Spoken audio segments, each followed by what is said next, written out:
ఒకప్పుడు మనిషి ఎంతకాలం జీవిస్తాడు అంటే 100 నుంచి 120 సంవత్సరాలు అని చెప్పేసి చెప్పుకునేవారండి. బట్ ఇలాంటి వారు ఎంతకాలం జీవిస్తారంటే కేవలం 3 సెకండ్లు అని మాత్రమే మనం చెప్పగలుగుతాం. ఎందుకు అంటే మన ప్రాణం యొక్క విలువ 3 సెకండ్ల. 3 సెకండ్లు ఆ పర్సన్ ఆగలేక ఆ ట్రక్‌కి కంప్లీట్‌గా బ్లైండ్ స్పాట్‌లో వచ్చి ఎట్టి పరిస్థితిలో ఇక్కడ ట్రక్ డ్రైవర్ సంబంధించిన మిస్టేక్ 0% అండి. ఒక్క పర్సెంట్ కూడా లేదు. ఎందుకంటే తను అంత ట్రాఫిక్‌లో ఉన్నాడు.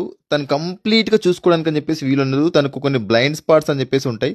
అలాంటి పరిస్థితిలో చిన్న వెహికల్ బైక్ ఏదైతే ఉందో తను క్రాస్ చేస్తున్నప్పుడు తన ముందున్న వెహికల్‌ని చూసుకోగలుగుతాడు. అప్పుడు తనకు కిందొస్తున్న ఏదైతే బైక్ ఉందో అది తను దూరిపోయి ఇటువైపు ఇంకొక వెహికల్ రావడంతోటి తనకు వేరే ఆప్షన్ లేకపోవడం వల్ల అదే లారీ కింద పడి చనిపోవడం అని చెప్పేసి జరిగింది. దయచేసి నేను ఈ వీడియో ద్వారా మీకు మెసేజ్ ఇస్తుంది ఏంటి అంటే ఇంట్లో ఫ్యామిలీ మెంబర్స్ ఎవరైనా వెళ్తున్నప్పుడు ఎట్టి పరిస్థితుల్లో కాల్స్ చేయకండి. తొందరగా వచ్చేయి, తొందరగా వచ్చేయి, తొందరగా వచ్చేయి అని చెప్పేసి.